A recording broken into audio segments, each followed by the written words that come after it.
Hey, everybody. So let's talk about the funeral of Supreme Leader Ali Khamenei, which is going on now, and we're all seeing pictures of it. And I got to tell you, I'm finding the coverage of it and what's happening there extremely, extremely disturbing. And I'll explain why. By the end of this video, it'll be clear. But I had a conversation earlier with Dr. David Wormser, and if you follow the videos that we put up at Israel 365 News YouTube channel, which you should definitely check out. I think the link to that channel is in the description of all my videos.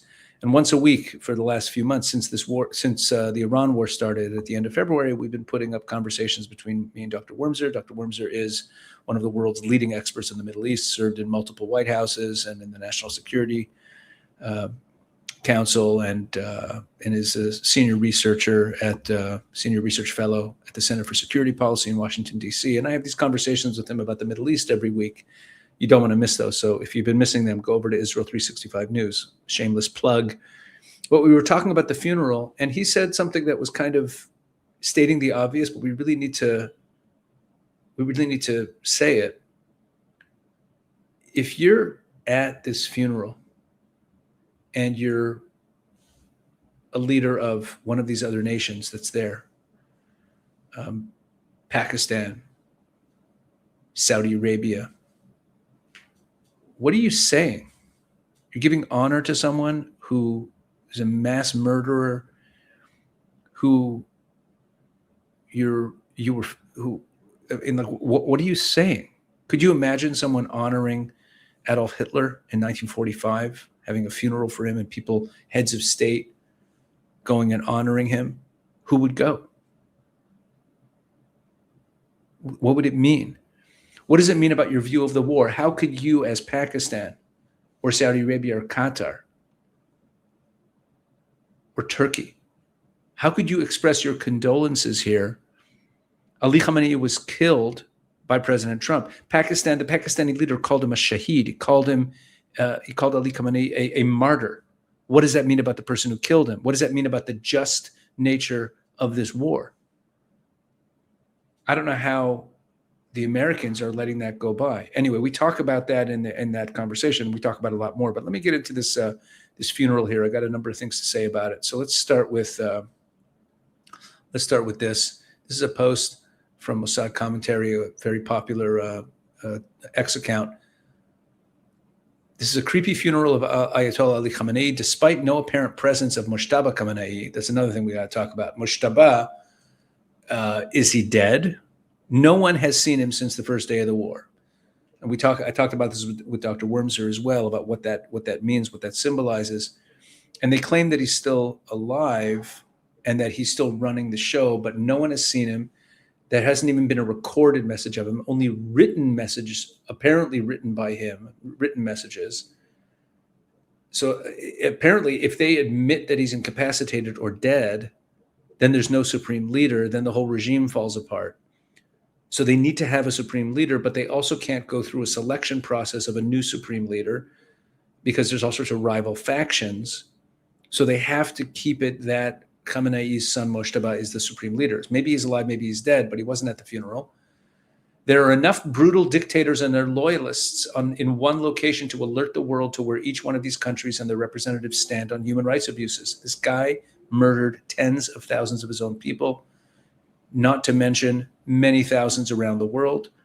That doesn't, and we're not just talking about wars with Israel or blowing up American locations in the Middle East ever since the regime was founded. We're also talking about the drug trafficking and human trafficking that they do worldwide. The amount of death and destruction that this man was responsible for, and the fact that people are honoring him, it's really very disturbing. So here's the chants of death to America at the funeral.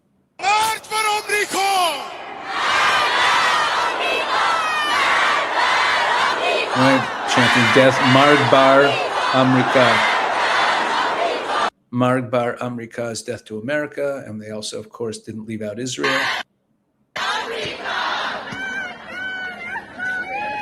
Marg Bar Israel, death to Israel.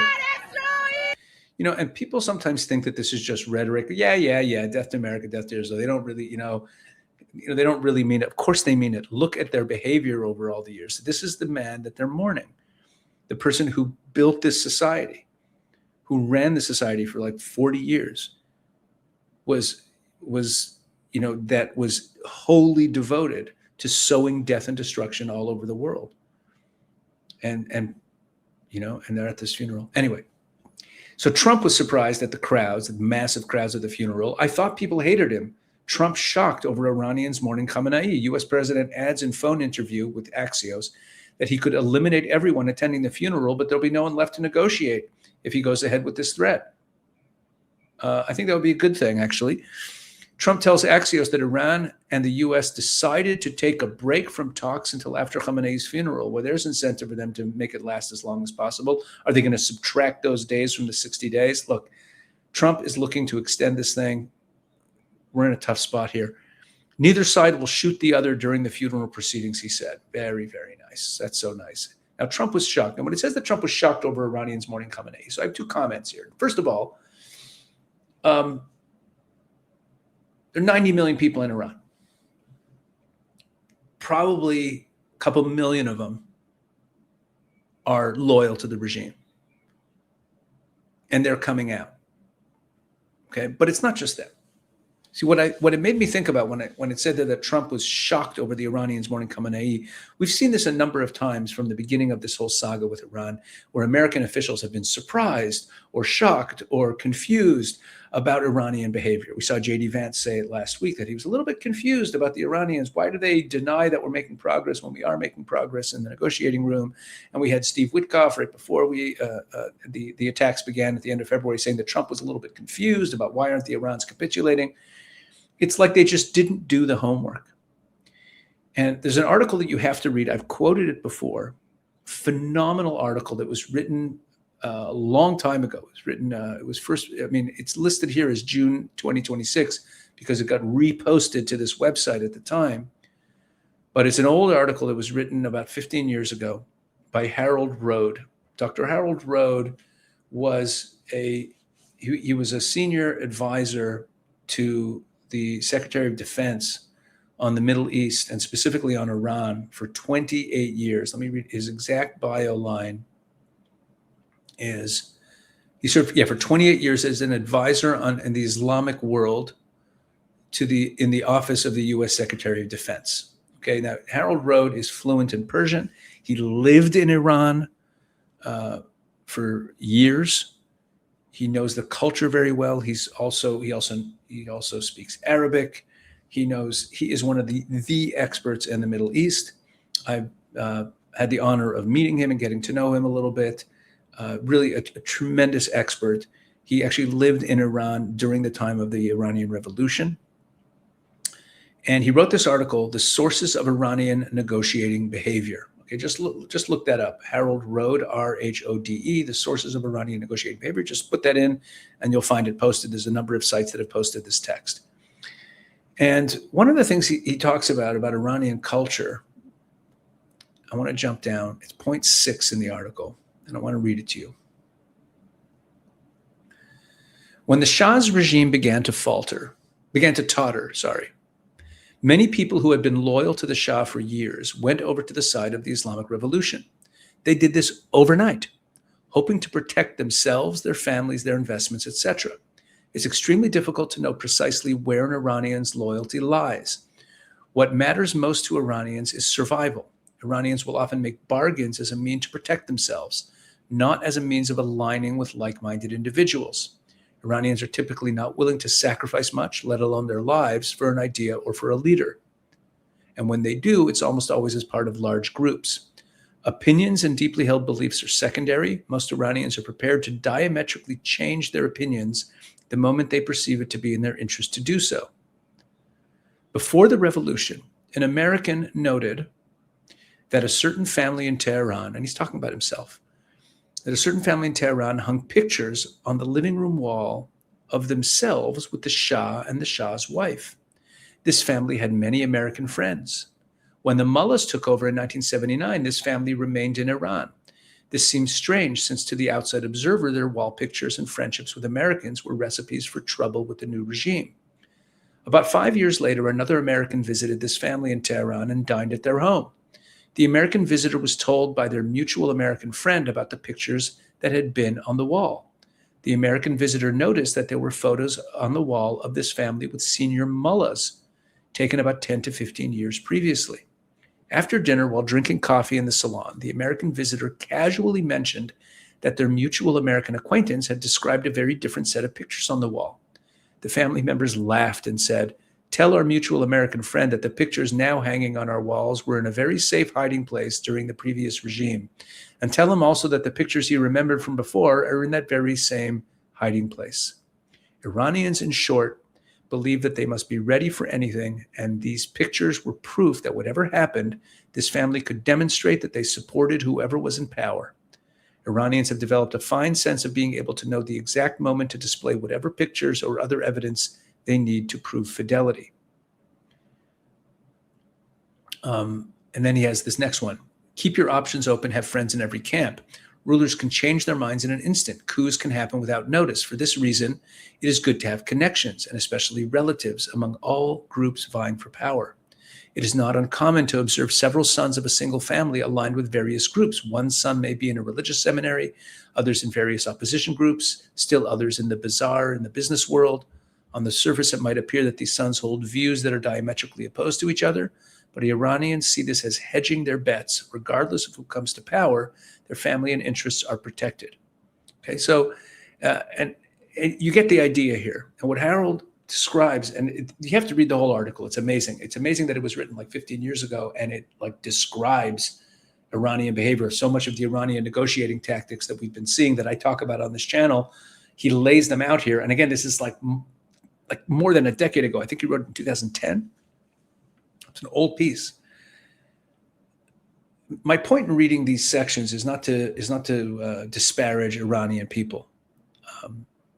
They live in a situation, a political situation, where you have to survive, and you have to look out for yourself. And they also, earlier in the piece, he talks about how they respect power,